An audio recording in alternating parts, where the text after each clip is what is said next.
we hope to cover mantra 3 and 4 today. So far in the introduction, we learned where we should put our faith, where should we get knowledge from the Vedas.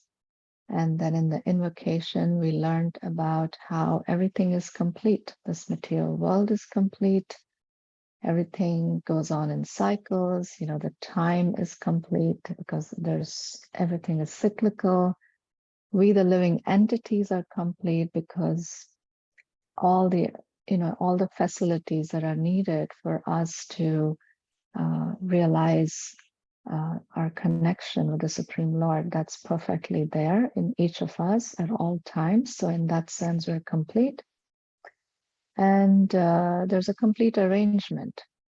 So the only reason we feel incomplete is because of our incomplete realization of the complete whole.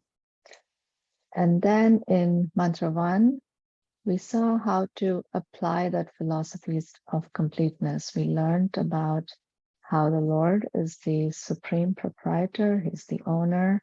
He's the proprietor of everything. And naturally, when somebody owns everything, what should that inspire in us? It should inspire this mood of surrender in us. So mantra 1 is all about surrender. Also spoke about accepting only our quota. And I'd given you some exercises to reflect on your own personal quota. What is your quota? Just become aware of your quota. Because if we become aware of our quota, our strengths, weaknesses, then we can properly engage in Krishna's service. And I think we had another question about what is your children's quota? Think about it carefully, because sometimes we may encroach too much on our children's quota, and that's why as teenagers, then they tend to rebel. And then mantra 2, we saw that if we apply these principles of mantra 1, then we can go on living for hundreds of years. And na karma lipyate nare, the karma will not stick to us. There will be no bondage, right? So this is the whole art of yoga, the whole art of working. So you work, but you're actually not working. So you're doing, but you're not being the doer, or you're working, but you're not being the worker, because you're doing everything as an offering. And then we saw that you can do that at 2 levels, at the level of karma yoga, and that's the lower level, and then bhakti yoga, where the offering begins even before you start the activity. So the whole thing is an offering from the beginning to end. And that's basically the difference between karma yoga and bhakti yoga, where karma yoga, you offer the results in the end. So now we will discuss mantra 3.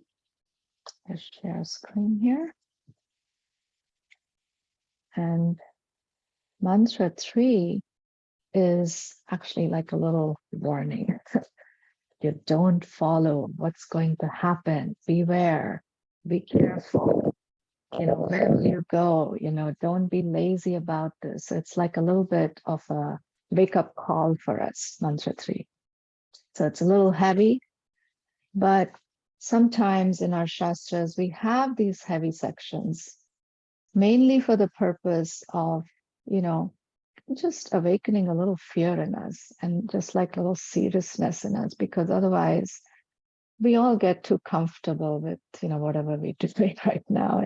We apply something a little bit and things get better, and then we start relaxing again. So every now and then throughout Shastra, you'll see some heavy verses like this. Okay, I should not take it lightly, So this is that kind of verse. So let's read the verse. Asuryana mate loka andena tamasavita. Everybody can join in.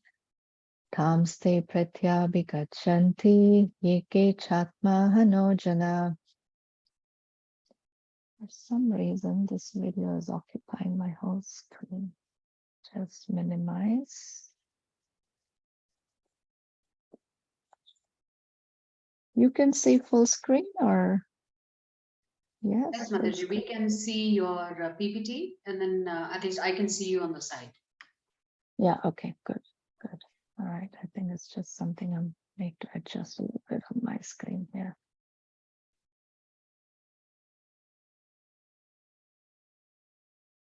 Alrighty.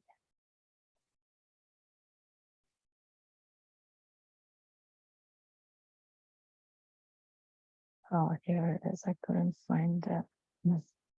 Sorry. Alrighty, okay. So let's read the translation. The killer of the soul, whoever he may be, must enter into the planets known as the worlds of the faithless, full of darkness and ignorance. So, we become killers of the soul if we don't apply ourselves to what Mantravan is telling us. And killer of soul means basically like we're dead. I mean, it's like we're alive. Although we're alive, it's like we're dead, right? That's what this verse is saying. So, we see sometimes conditioned souls, they may act like zombies, as though, they're just programmed, as though like they have no choice. Even people become like that, even if they're not zombies. They just sit in front of the TV or in front of their social media devices, and they just like, as though they just have no volition of their own. And in fact, we all know that the word condition itself means that we are programmed by something that's not, that programmed by something that's external to us, basically. So one who does not take to spiritual life, or one who does not accept the proprietorship of the Lord and align himself based on that understanding, basically then they don't have any independent awareness or thought, right? Because we're just, moving around according to how the modes of nature are going to move us around. So most of these verses, they have three parts to it. So the next, so this verse also has three parts. So Atmaha, that's the killer of the soul. Are the slides advancing? Okay, right? Yes, we're on the slide Yeah. that says three parts. Yeah, okay, good. Okay, first, I think I have to do something with my screen. Something is not right on my screen today. All right. Atmaha, killer of the soul. And then Yekecha, that means whoever he may be, different kinds of killers of the souls. So there are different kinds. We'll look at that. And Asurya Namateloka, dark, hellish worlds or lower species of life. This is the destination. So who is an Atmaha really? Because in Bhagavad-Gita, we learn actually that the soul cannot be killed, right? In Bhagavad-Gita 2:17, Avinasitu Tadvidim, that which pervades the entire body, you should know to be indestructible. No one is able to destroy that imperishable soul. So how can we kill the soul then? So basically, it means that one who neglects the human form of life, that's one kind of killer of the soul. Because why he's called killer of soul is that, the soul has a certain potential, right? And you're not allowing that potential to really, become awakened or live. So therefore, it means that the function of the soul really is being killed on one level. So that's a killer of the soul. Srila Prabhupada writes, a human being who does not fully utilize his life for self-realization, that's a killer of the soul, basically. And they are of different kinds, as the verse said, whoever it may be. So Mayavadis are one kind of killers of the soul because they're basically killing their spiritual individuality. So it's like a spiritual suicide, or anybody who doesn't do anything spiritual, or also a butcher. So in the 10th canto of the Bhagavatam, I think it's 10:1, 4, I think, 10:1-4. The verse Nivitatai Sher Upagiyamanat Bhavo Shadat Shotra Manobiramat Kautama Shloka Gunanavadat Kuman Virajeta Vina Pashugnat. So Pashugnat there also means the same thing, killer of Pashu or animals, but also means killer of the soul. And over there, some different meanings are given of what this butcher means. So basically, it can be somebody who's directly killing the animals. It can be Mayavadis, as well as it can be even an offender. Even as devotees, if we really offend the Vaishnavas, we can kill our soul because our spiritual potential will be really, really hurt by offending other Vaishnavas. So our acharyas comment like that in that verse. So these are the different kinds of killers of the soul.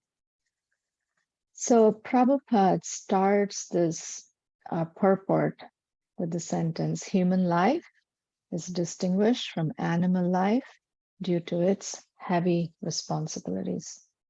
So human life is basically a life of responsibility. And it's heavy responsibility, not just a little bit, heavy responsibility. And the asuras in general, that's basically the next sentence of Prabhupada, those who are cognizant of these responsibilities and who work in that spirit are called suras, godly persons. And those who are neglectful of these responsibilities or who have no information of them are called asuras. So the suras, they take responsibility.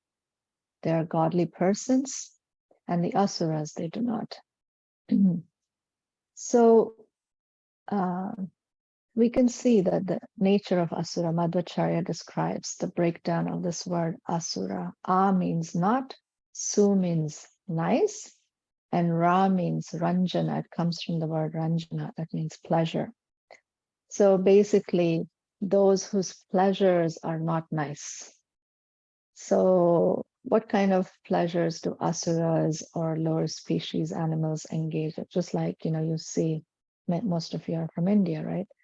And so you can see the pigs, in Vrindavan we see pigs. I think certainly in other parts of India we see pigs too.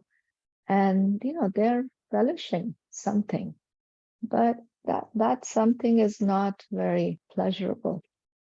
So it's not nice pleasures that they enjoy. And the other distinctive feature of an asura is that they don't take responsibility.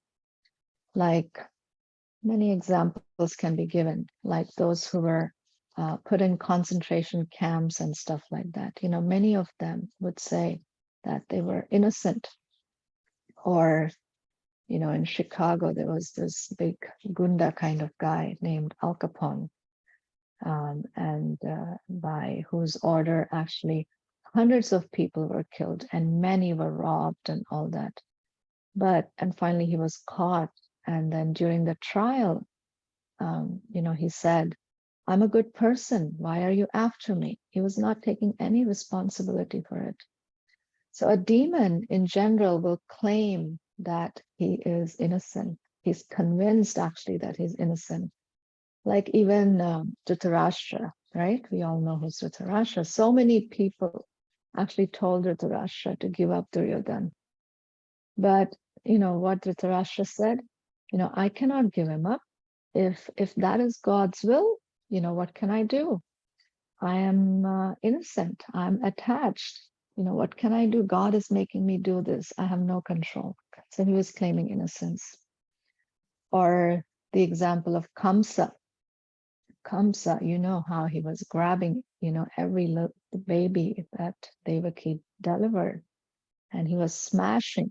And finally, he tried to smash Maya Devi and or Durga, and she just slips and manifests as Durga. And she says that the person who is supposed to kill you has already appeared elsewhere. And then, Vasudeva and Devaki, they're just, very sad and so on. And Kamsa says, please forgive me. All this happens due to karma. So he knew the philosophy of karma, but then he was applying it wrongly. He said, well, the children died because of karma. So demons use philosophy to avoid responsibility sometimes. So, another synonym basically for responsibility is choice. So human life means that we have free will and we can make better choices. And, if you know the 6 values of Bhagavad-Gita, maybe Rajri Hari Prabhu has commented on it at some point, because he, along with, the Oxford University, they had come up with the 6 values of Bhagavad-Gita. And one of the values of Bhagavad-Gita is choice, actually. So choice, human life means that we can make choice. In fact, consciousness means that we can make choice. And, we learn that we're not the controller, we're not the proprietor, but yet, we are the choosers, we are the desirers. So therefore we can desire better and we can choose better. And really, this is the beginning of human life and spiritual life, to have better thoughts and, better goals and so on. Sachinandan Swami, one time, he asked Srila Prabhupada, Prabhupada, if Krishna, does not want us to be here, why did he create Maya? And Srila Prabhupada, he got a little, upset, and he kind of like roared and said, you have created Maya. You have created Maya because of your desires. Krishna didn't create it. You made Maya happen because of your desires. So, if we take responsibility, if we accept our mistakes, then actually there's a lot of freedom we can experience in our life. Perhaps some of you have heard, the story of a king going to a prison one time. A king goes to a prison and he asks the prisoners, how did you come to the prison? He asks, one person, and that person says, well, I think the judge made a mistake. Really, I was innocent.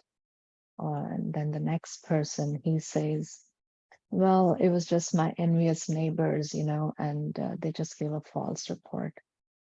And then he turns to the third person, and the third person says, I just made a small mistake. And the punishment that they gave me was, totally disproportionate. And then he turns to the fourth person, and the fourth person says, well, I actually, did a little crime, and that's why I'm here. And the king immediately says, guards, come now, come and release him.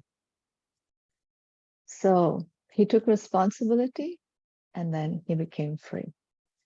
So if we put the blame or responsibility on someone else or some situation, then that will always keep us in a bound situation. And we will never get the deeper insight. And what will also happen is that we may keep doing that same thing again and again. We cannot become free. Yes, but when we take responsibility, we can become free. So we'll talk a little bit more about responsibility, but human life, means that we have a lot more facility. And Prabhupada makes the point here that greater facilities means higher responsibilities, right? And he gives the example analogy of a boat. Human body is sometimes compared to a perfectly constructed boat.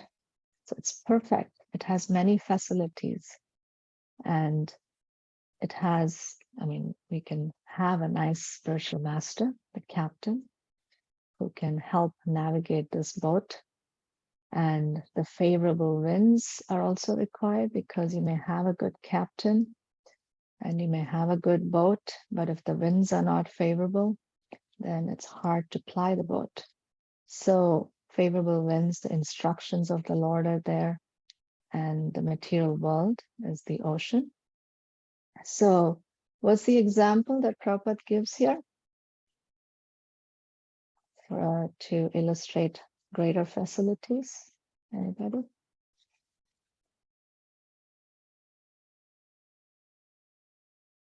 Nobody? I hope all of you read the purport before the class. Did you? What's the example Prabhupada gives? No. Don't be shy. Hare Krishna Mataji, a higher officer working in an office, something on this. Yeah. So the government clerk versus a highly placed officer, he has greater facilities because actually he has greater responsibility and he can do more things. So the human being who does not utilize human life to cross the ocean of material existence must be considered the killer of his own soul. So this is actually from the Bhagavatam, and it's quoted in Mantra 3 purport also. So Prabhupada says something else here about the Atmahas. He says, so just to comment on it a little bit, because it's important for us to understand it properly or explain it to others properly. He says, Sri ISOPANISAD warns in clear terms that the killer of the soul is destined to enter into the darkest region of ignorance to suffer perpetually. What does perpetually mean here? Can anybody tell me? Does it mean that forever and ever and ever, will there ever be an end? Do you hear this word anywhere else in another book? Which other book do you hear something like this? Do you hear something like this anywhere else? That I cast them into this lower species perpetually and they'll suffer perpetually. Do you hear that somewhere else? Nectar of devotion. Nectar of devotion. Where in nectar of devotion? It's not coming to me. Where the bad desire will come first, then it will get into the bad intentions will be then it will be. Oh, you mean to say the cycle? Yeah, that cycle. Yeah.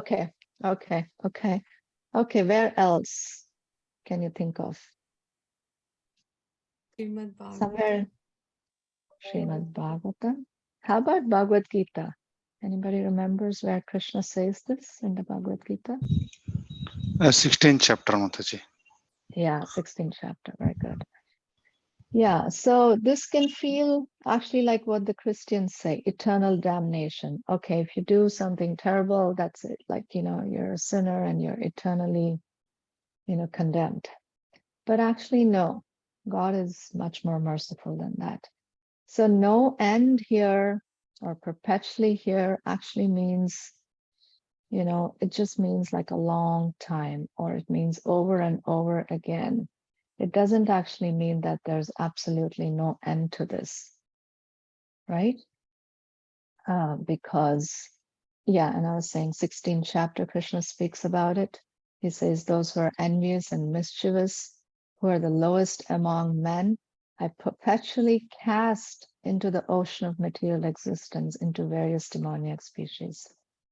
And then also in 9:12, he says, their destiny is certainly to take birth after birth in the species of atheistic and demoniac life perpetually.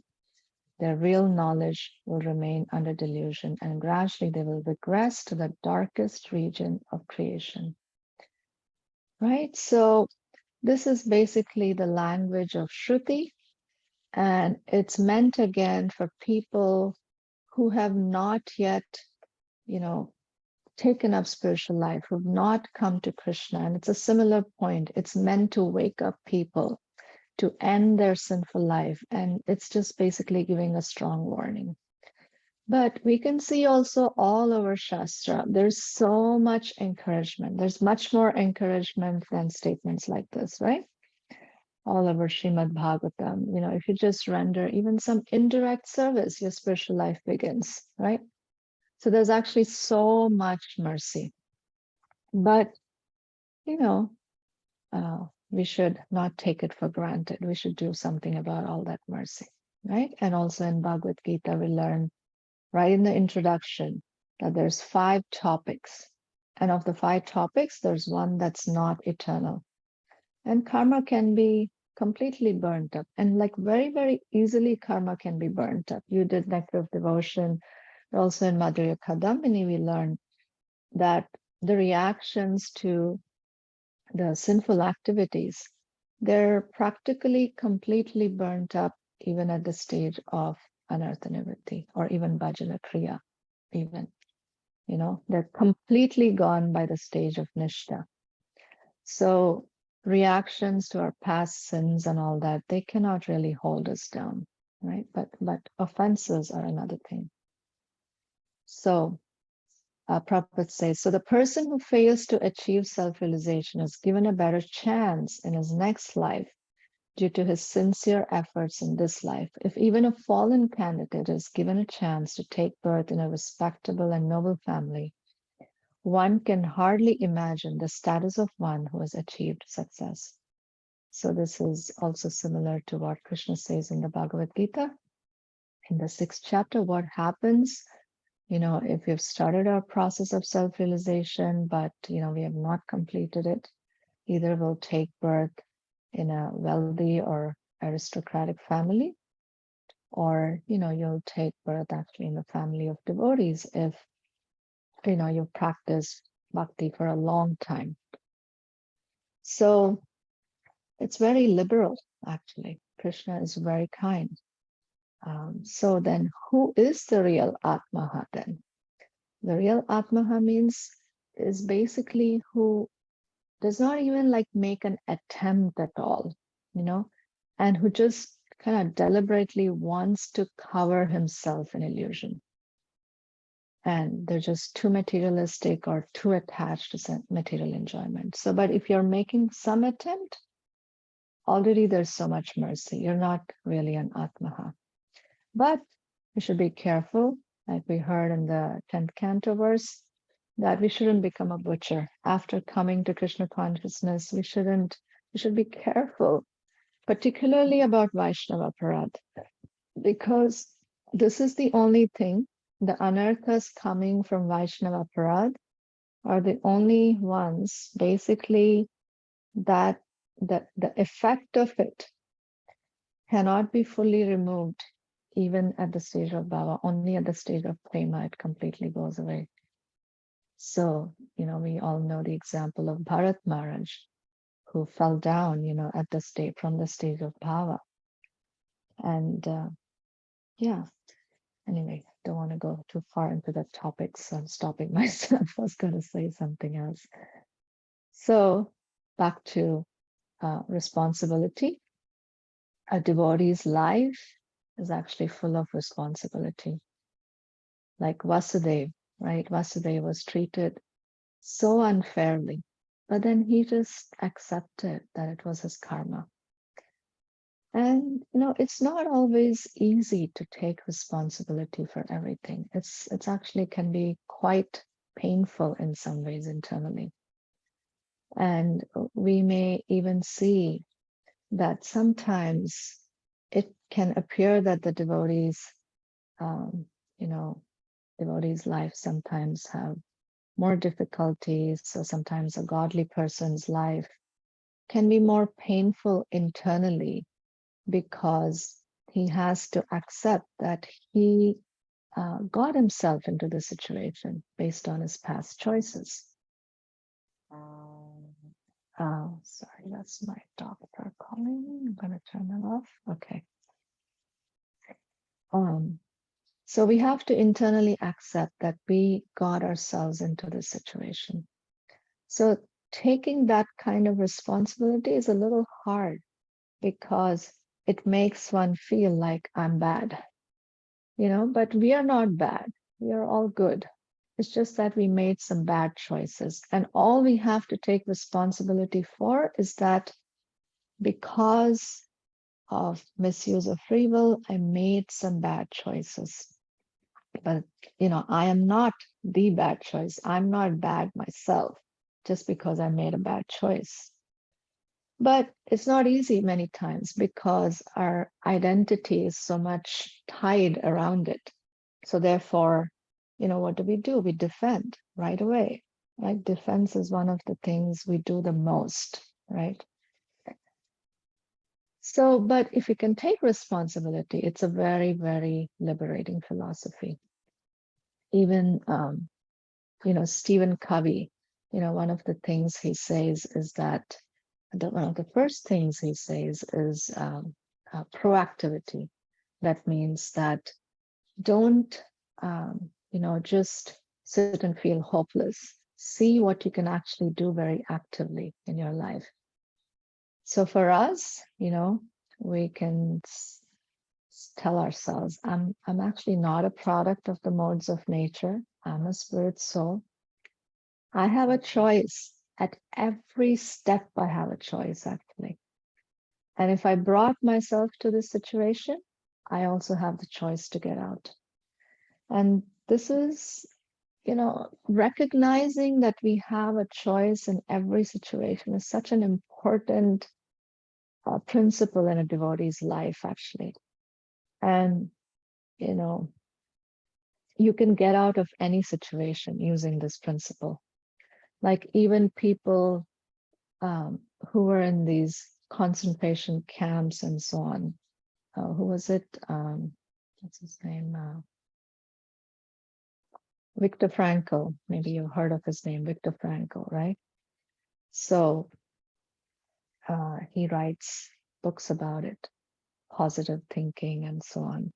But basically, he was also in one such concentration camp where it just felt like there was no choice, and they are just subjected to kind of meaningless tortures in these concentration camps. But he just made up his mind that he is, going to try to see the brighter side of things, and he made that choice. And so then just by making that choice, he was not disturbed like the others. And slowly, because of his attitude, what he saw in his life, that, he got more and more freedom. And then that freedom then spread to his friends, in the concentration camp and so on. So we can always, change the way we're looking at things, and we can make that, right choice. And that actually can be the door to our freedom from any situation where we feel totally stuck. I also wanted to just look at the dictionary definition of responsibility.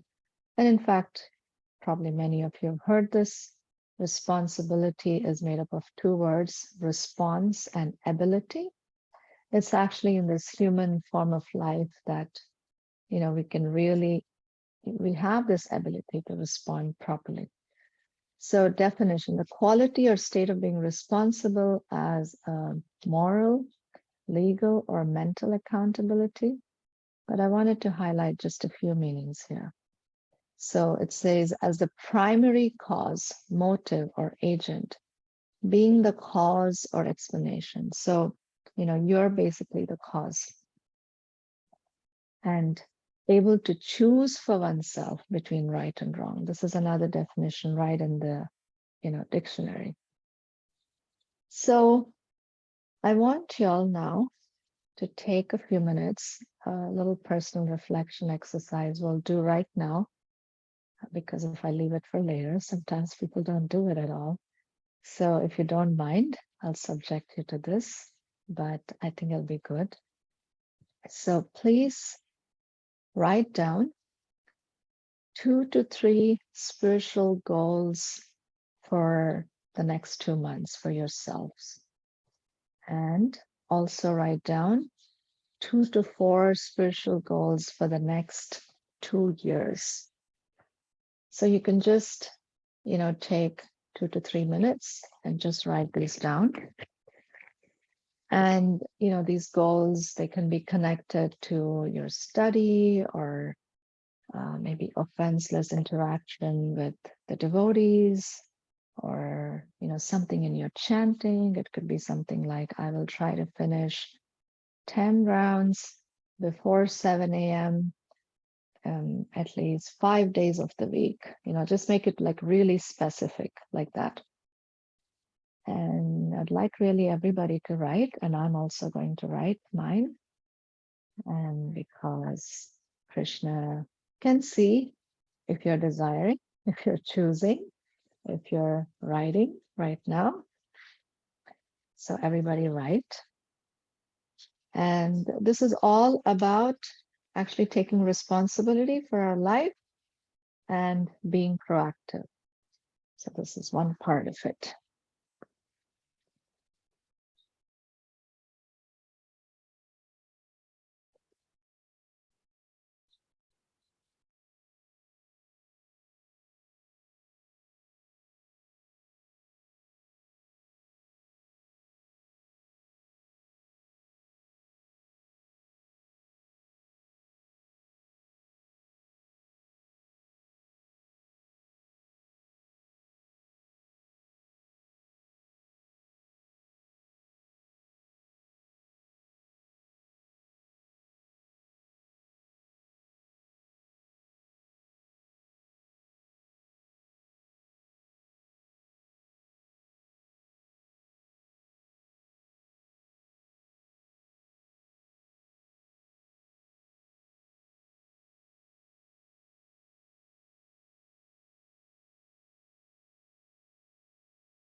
There can be qualitative goals too. You want to develop some quality, but then make it specific how you're going to develop it.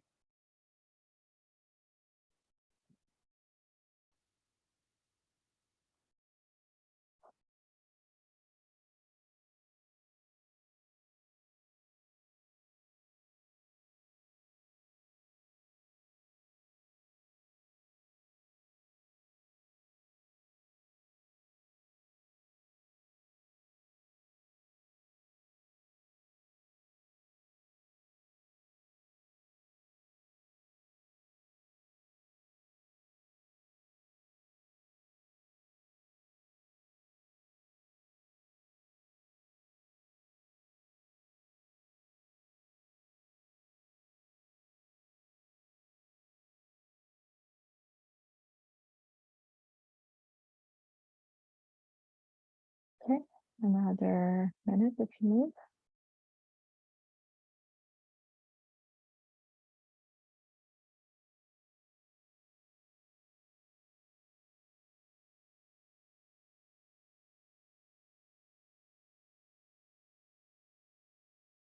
All right.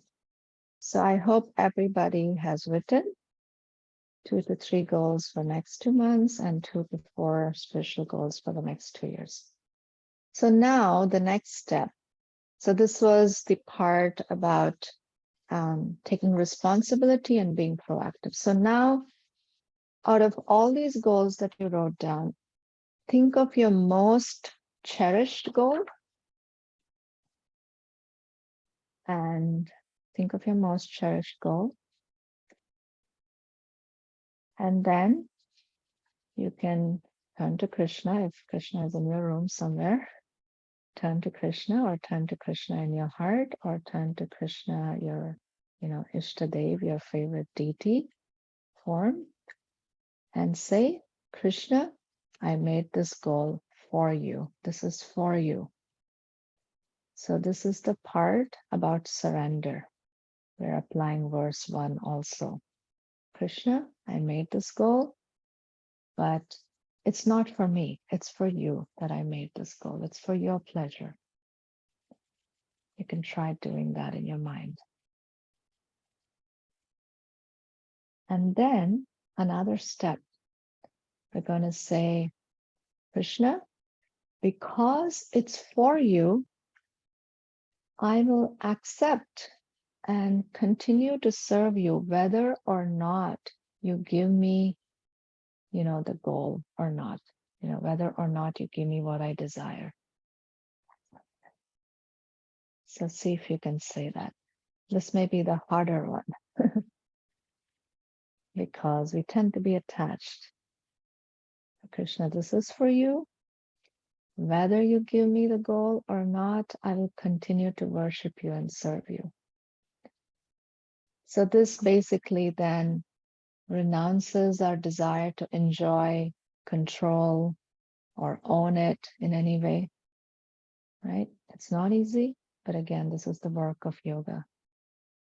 And it's extremely important for all of us to set spiritual goals. It's, we all set material goals, but it's equally, if not more important, to set spiritual goals.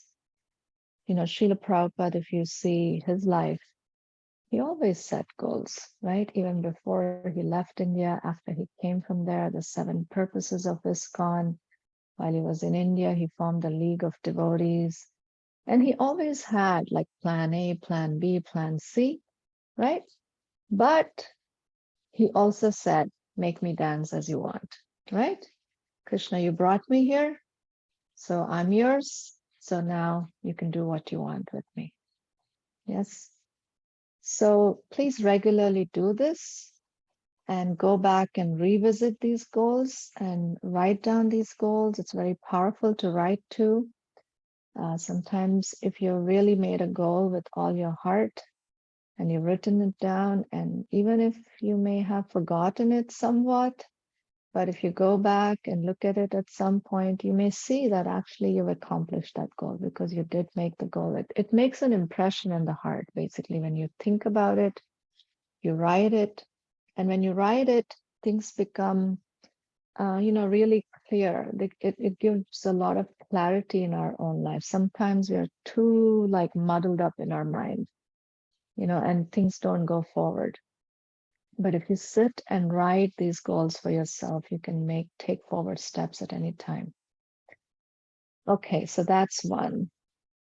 And I'll take questions shortly, but I want to give you one more personal reflection exercise. This is a little bit more harder, but also something about responsibility. So please try to think of some instance in your life where something happened and apparently whatever happened was unfair according to your estimation. And we may not be able to complete, the whole exercise, online here right now, but you can think quickly if you can. And then try to think of what could have been your own responsibility in it. So it could feel that you did nothing wrong, externally. On the surface of it, it could feel like you did nothing wrong. But even if you don't know what you did exactly, we can recognize something based on a tendency we have or a mentality we have, or we may not have. So you can try to think about that. So it could be that something we did in our previous life or lifetimes before, not in this life. So that's why we may not be aware of what we did sometimes, right? And so then things can seem unfair, just like Dhritarashtra asked the question, why did I have to go through, seeing my 100, first of all, I'm blind, and then I had to see all my 100 sons die, right? But we know the story of how 50 lifetimes ago, he had killed a mother bird, not killed a mother bird, he made a mother bird blind, and then he killed the baby birds, 100 baby birds. But then he didn't have sufficient piety to, have 100 sons in his next life. So then he had to wait 50 lifetimes to accumulate the piety required to even have children. And after 50 lifetimes, then, he had to go through this. So we may not know what we did, but we can recognize something like what we may have done based on the tendency. So Dhritarashtra had certain tendencies, right? He had this attachment, he had this cruelty. And so we can try to recognize, do we have some tendency, you know? So we're kept in this material world only as long as we blame Krishna in some way. So if, you know, we don't see a responsibility in things and we keep putting it on something else, it basically means that we're blaming Krishna, you know, because nothing happens without the sanction of Krishna in our life.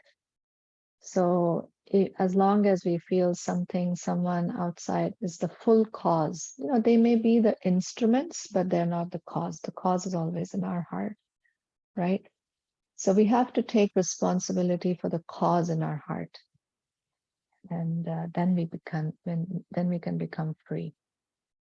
And if we blame Krishna, then it keeps us trapped in this world. You know, even in Bhagavad-Gita 5:16, you know, Krishna says there is the kind of knowledge which opens the door to liberation. And our acharyas particularly comment that what is that knowledge that it's talking about? That knowledge is basically to see that Krishna is fair and Krishna is kind in all situations. So as long as we see that Krishna is unfair or something is unjust in our life, then it'll keep us trapped in this material world. So just end with two quotes. Responsibility is accepting that you are the cause and the solution of the matter. And it's the price we have to pay for freedom. Although it's very painful, but that's the price we have to pay if we really want real freedom. So we'll end mantra 3 there. Let's see if there's some discussion. I didn't stop between today. Sorry about that. It's 50 minutes. You heard a lot. So, but let's see if there's some questions or discussion. And then we'll go to mantra 4.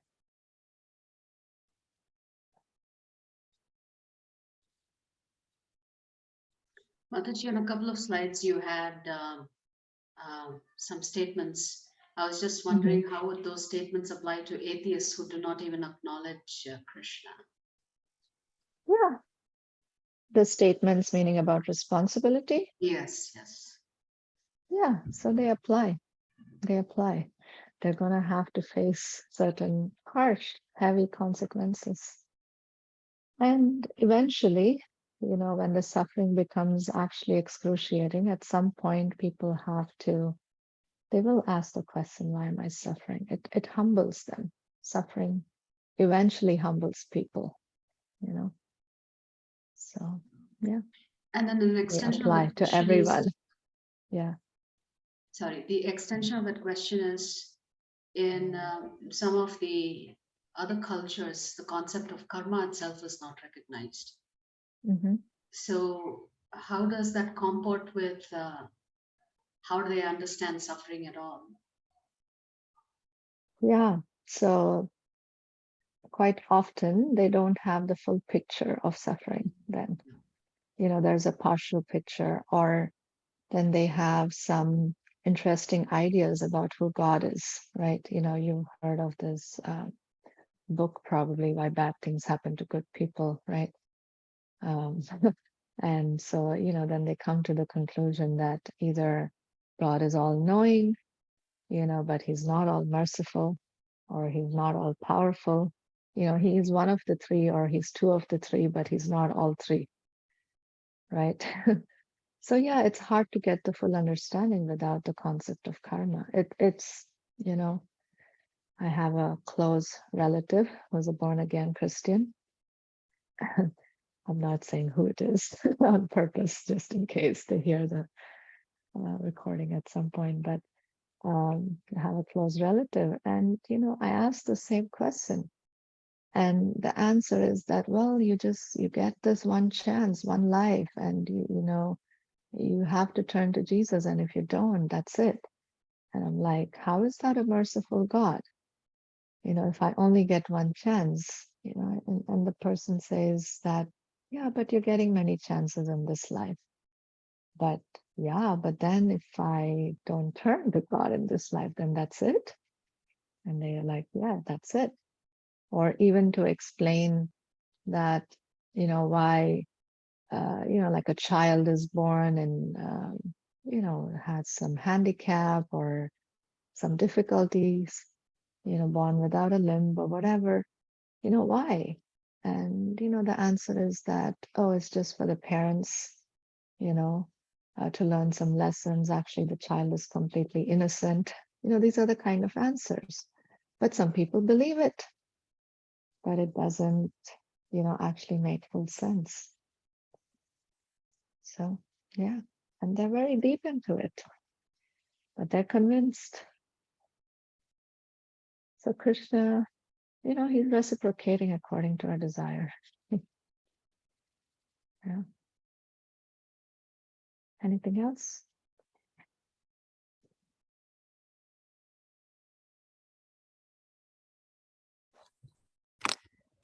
Hare Krishna It's Mataji. good to see everyone during at least question answers. I can remove my spotlight. Yeah, okay, here we go. Hare Krishna Mataji.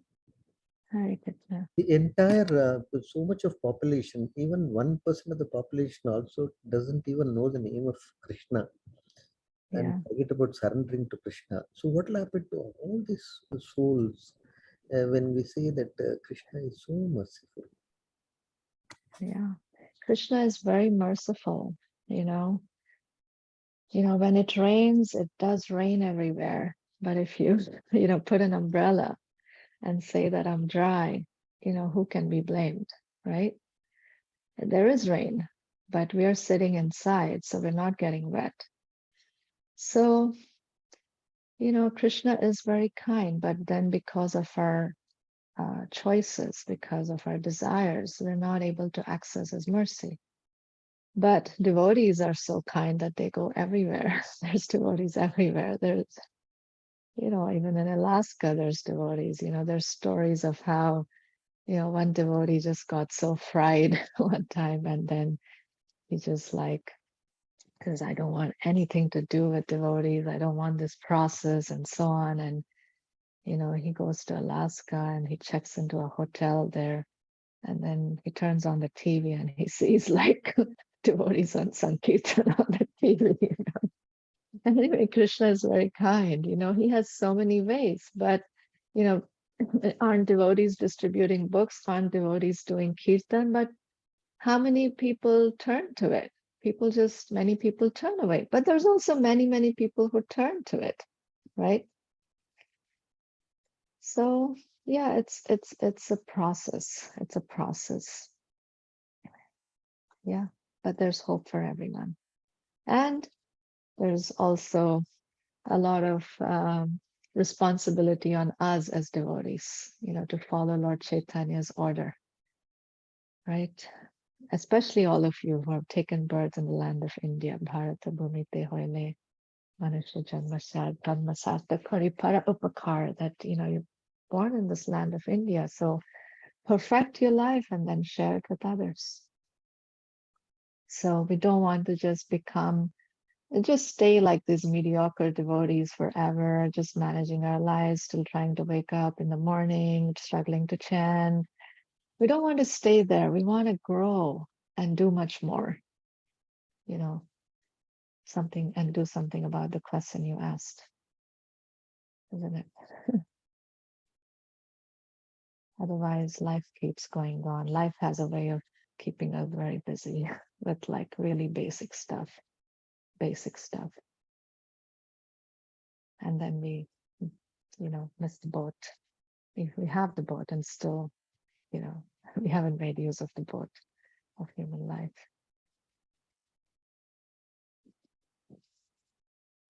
Okay, one last question, a comment, then we can go to mantra 4, shorter mantra.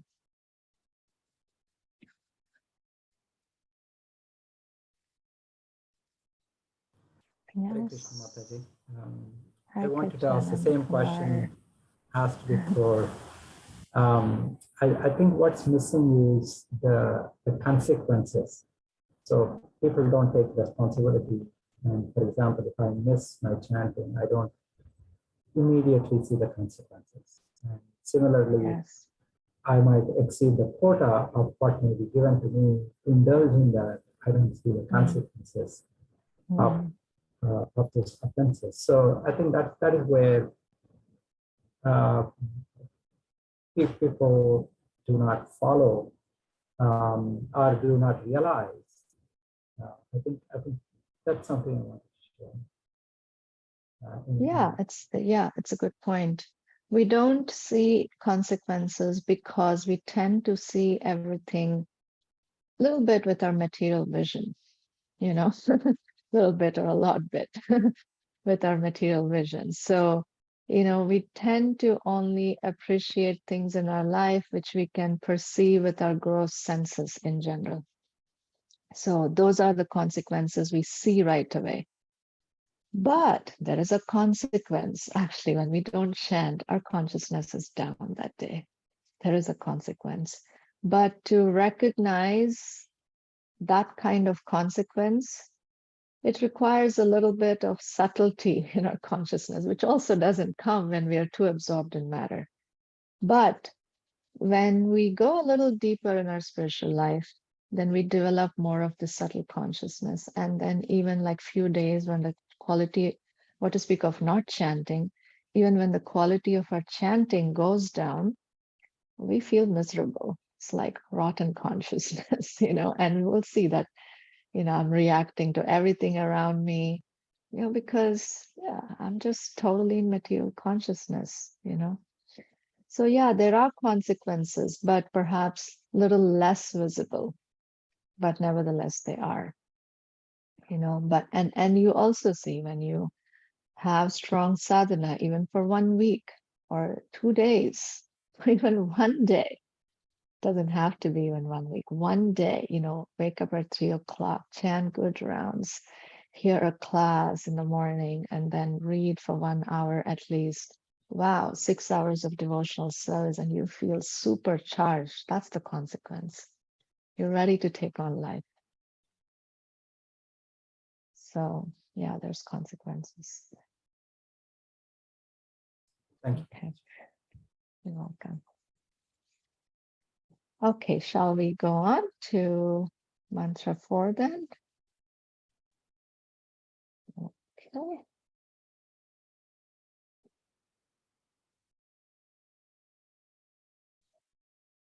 Just a second. Oops.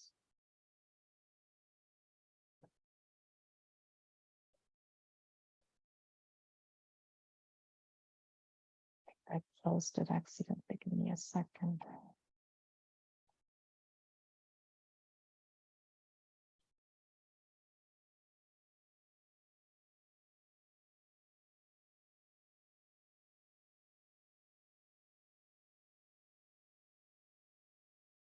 Okay, there we go. So mantra 4. So mantra 4 and 5, you know, they're similar a little bit. So, you know, each Upanishad is a little bit like a little bit of a symphony. There's resonance, like, you know, the mantras are in pairs or, you know, sometimes in threes, and they have a similar message. And they're covering like different aspects of it. I think somebody's microphone is unmuted. You could all mute your phones, microphones now. Okay, so let us start. So mantra 4 to 8, the theme here is the inconceivable Lord can only be known by the Mahabhagavata. The Supreme Lord, he is the greatest person and he possesses unique characteristics, and within him, all contradictions are resolved. The pure devotees see everything and everyone in relation to him and are therefore completely free of anxiety on the transcendental platform. By rendering devotional service in this consciousness, they realize him directly. So this is the theme that runs through 4 to 8. But what is the connection between mantra 3 and 4? So mantra 4 basically explains why the Atmahas, they're unable to understand the Lord's position, because he's beyond material calculations, and he's known only when he reveals himself to somebody who's sincerely approaching him. So let's read the verse.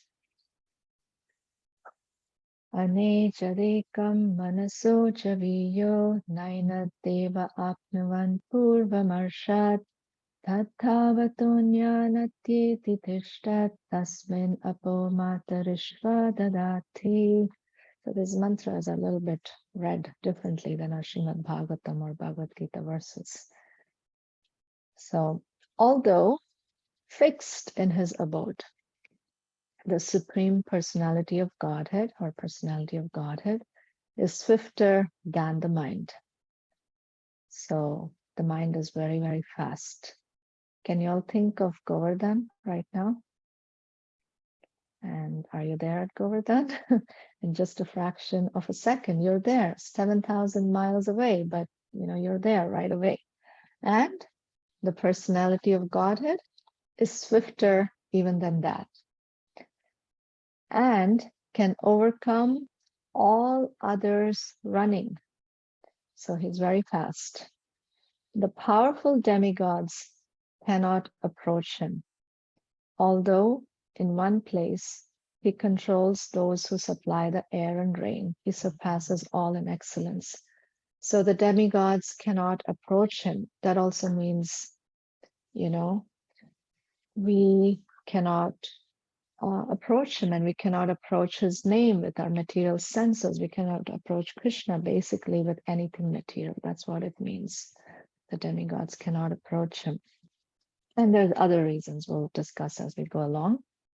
So Krishna, in Nectar of Devotion, I think you must have, Zoom quit unexpectedly. But I'm still on Zoom. Can you all hear me? There was just a slight Yes, Mataji. disturbance. Yeah.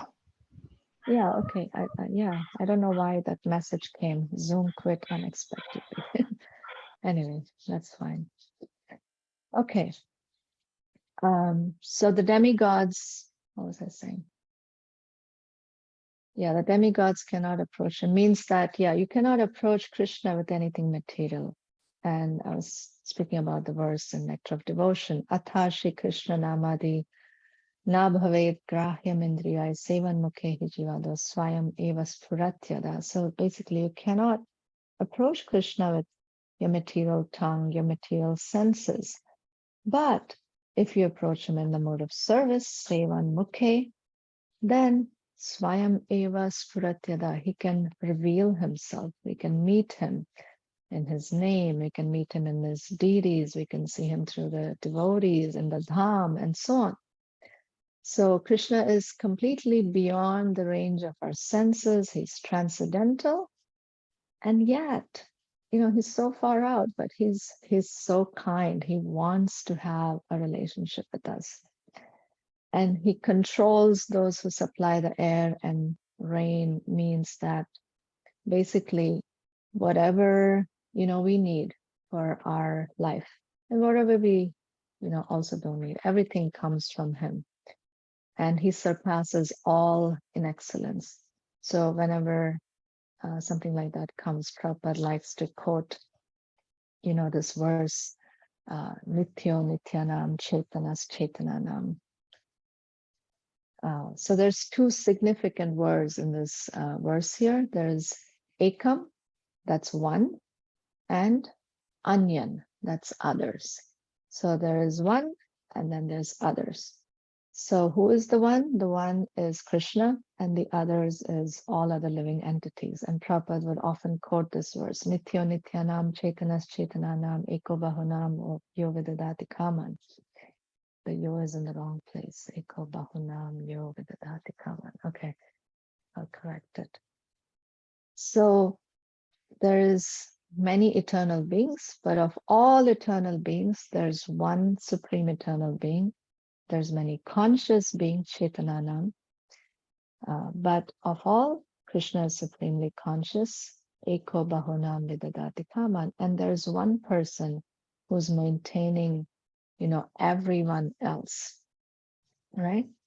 So just from this verse, even you can defeat monism or impersonalism. Everything is not actually one. So this verse, mantra 4, basically then tells us that God cannot be realized by mental speculation or logic. And he can only be realized by devotees' mercy. And Prabhupada quotes the verse from Brahma Samhita. Who knows this verse? 534. Anybody knows the verse? Brahma Samhita. What's the verse?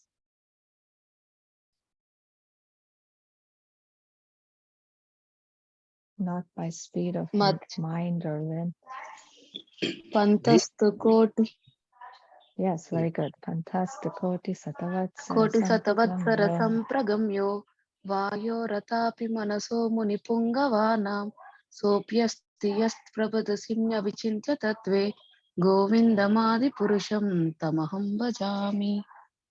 Very good. Thank you, Shama Vallabi.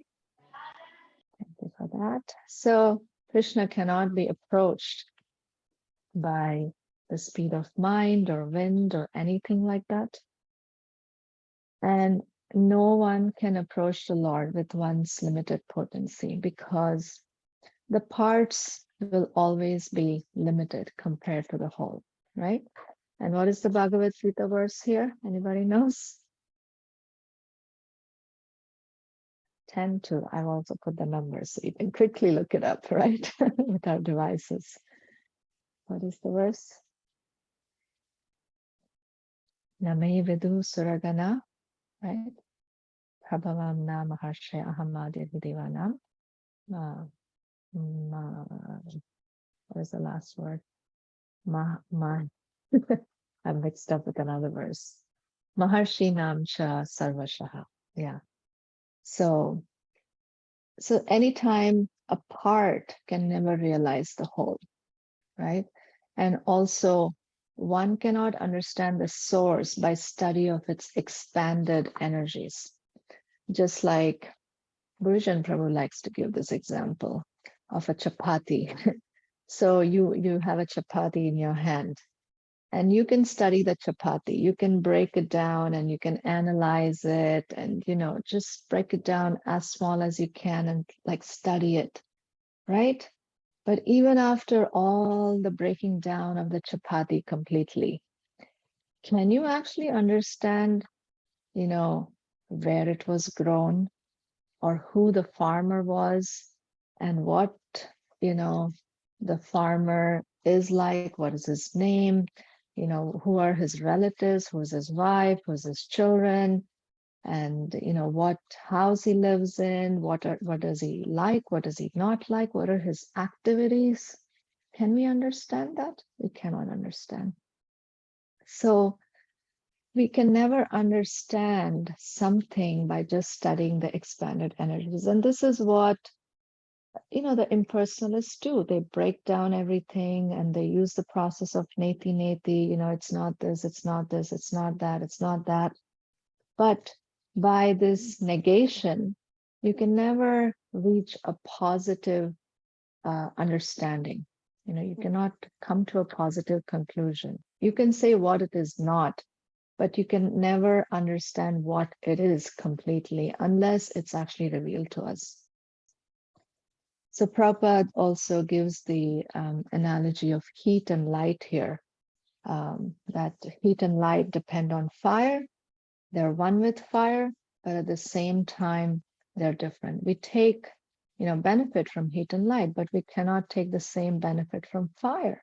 We will burn, right? So this is the Achintya Veda Tattva also being explained here. So Krishna, he's fixed, in his transcendental abode, but he can diffuse his different energies, and then we can use his energies. So ISOPANISAD is warning us that no one can approach the Lord by his own limited potency. And here's the Brahma Samhita verse that Shyamavallavi very nicely recited. And then there's also other arguments in this verse against impersonalism. Can anybody tell me some other arguments, just based on the translation here? How can we say here, how can we prove to someone that God is a person?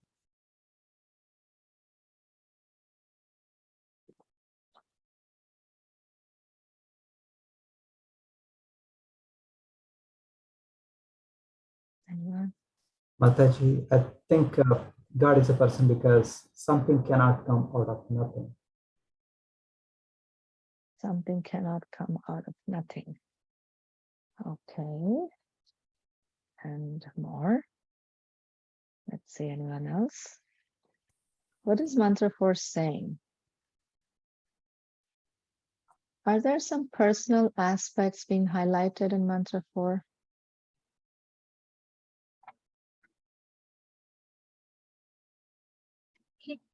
He resides in his abode. He's fixed. He resides in his abode. Okay.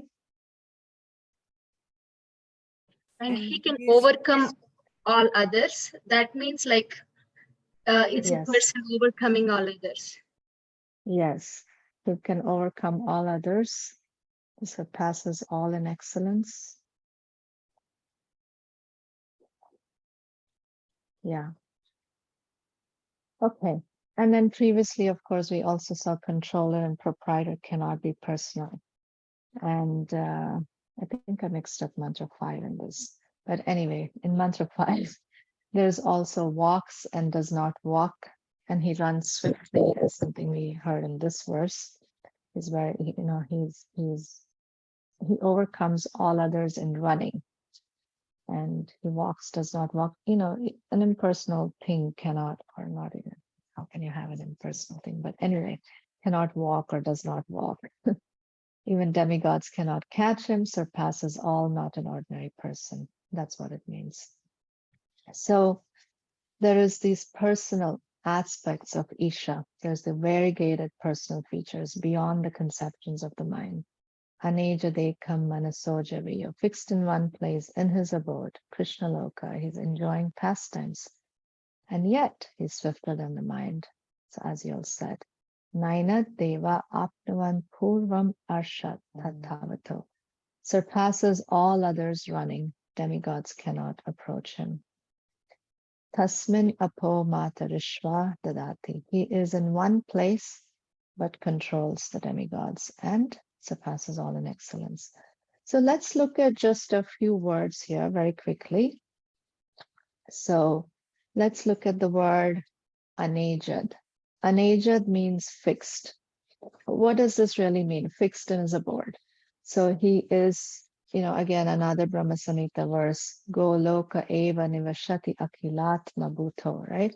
So the Lord is always, residing in his Golokadam and his original form as a little boy. And when people see him, he looks like a little boy. And externally, he looks like a little boy, but then only when he starts acting, we can know anybody only when they start speaking and acting.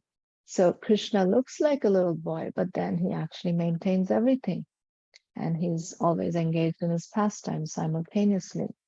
Fixed also means Baladev Vidyabhushan. He says that he's fixed in his dharma or nature.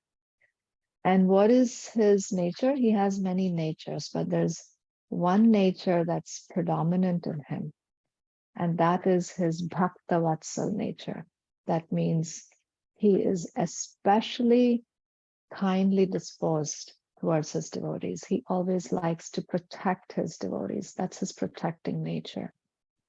And it also means that no one can ever challenge him.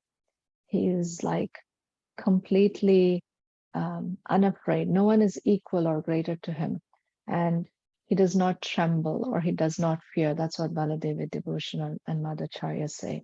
that he's completely unafraid. So everyone fears him, but he's not afraid of anyone. But we, we are afraid all the time. Fear is actually one of the deepest need in human beings, right? Like all the time we defend, the birds, and even in other animal species, fear is something that we see so much, that the birds are eating and they're constantly looking here, there to make sure nobody's there, right? So the birds eating, there's fear. Out of all the 4 needs, eating, mating, sleeping, defending, the need to defend is actually the strongest.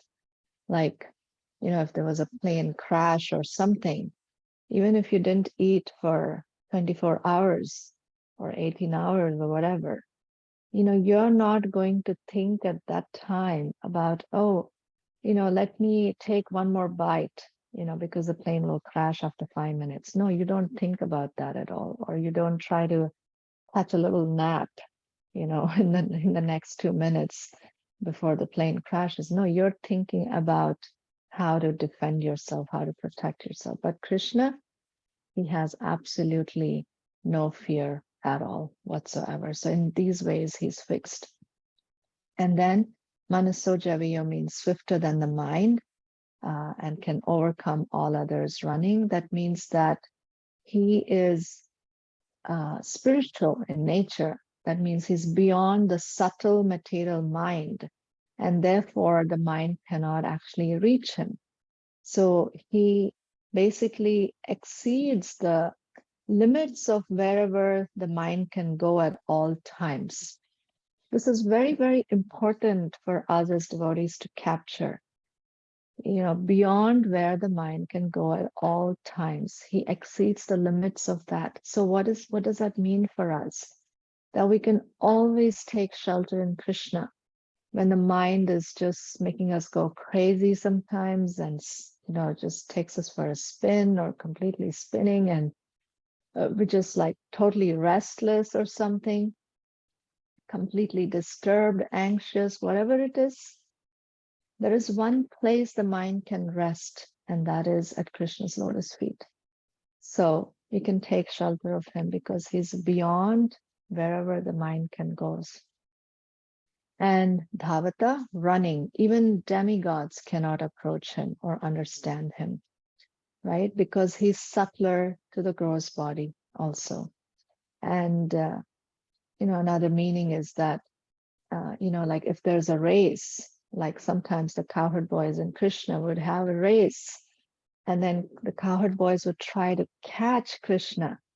And, in the 10th canto, you'll read, and they say, when they catch Krishna, they say, aham purvam. And they repeat it like 2 times, like they're so excited they caught Krishna. But anyway, the point I'm trying to make is that you cannot actually catch Krishna unless he allows him to catch you, right?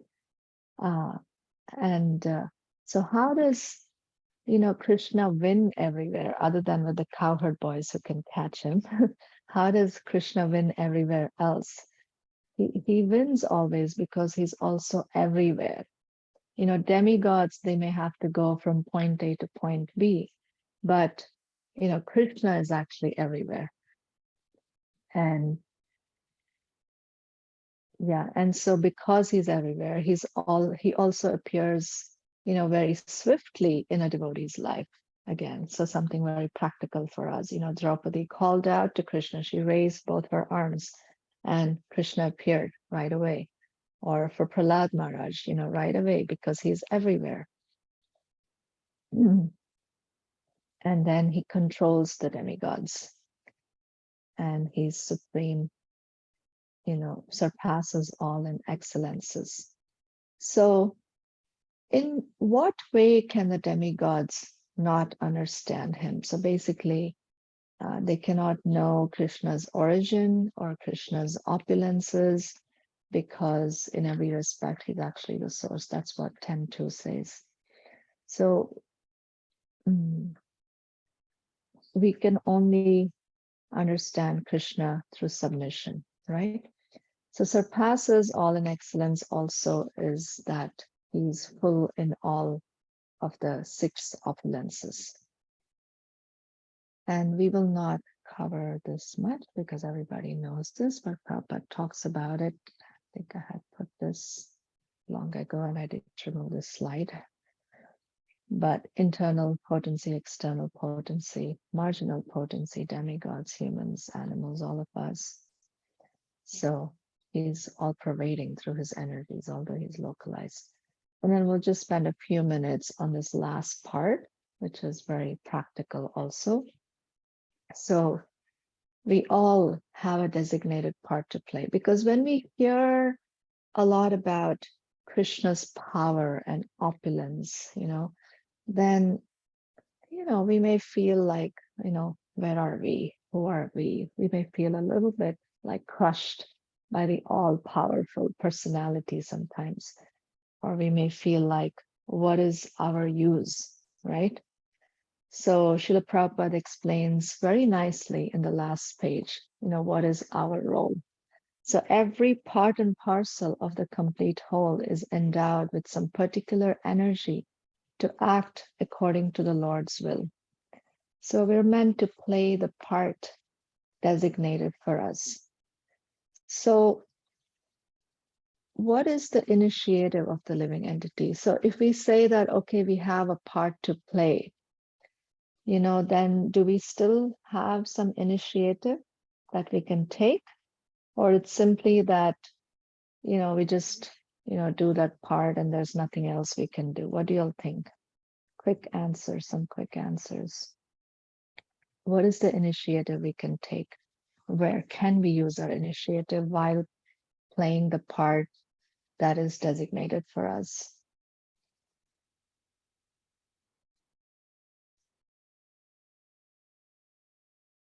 Hare Krishna. Hare Krishna Mataji. It is for service of Krishna. So how? How will you use your initiative? Okay, Krishna wants you to do XYZ service. So how do you use the initiative then? At least whatever position he has kept, we can consider that that is the best position he has kept us, and that is Okay. how we can say ki that is a good initiative, that is a good starting point for us to serve him. Okay. So yeah, so I might put it in slightly different words that, we can utilize, our initiative in trying to understand the Lord's initiative. I think somebody wrote in the chat, being servant of servants. So these are, very broad. I'm trying to get a little specific. Just Shreya is trying to saying we can surrender. desire, trying to surrender. Okay. So yes, we want to surrender, but I'm saying we all have a certain initiative. We have free will, right? So if you're just, this is a question people ask, if you're just meant to do what God wants us to do, what's our role there actually? So our role, our initiative is basically that we try to understand, what is Krishna's initiative? Just like, in Vrindavan, Krishna wants to go to Yamuna, okay? So what do the residents of the spiritual world do? They help him to go to Yamuna. They use their initiative and they use their creative power to help make this journey of Krishna to Yamuna. So somebody may pick up all the thorns, somebody may make a flower bed, somebody may do some decoration, somebody may help arrange a boat or whatever. Somebody may make a canopy for Krishna, somebody may make a garland. Someone may also want to bring Radharani there, to give more enjoyment for Krishna at Yamuna. Someone may bring some sweets, So Krishna didn't tell him all that. He just said, I want to go to Yamuna. So that's the Lord's desire, right? So then the devotees, they use their initiative to fulfill the Lord's desire in just really nice ways. So that's how we use our initiative. So we are to learn, what Krishna wants for us. What is my designated part? What is the service I must perform?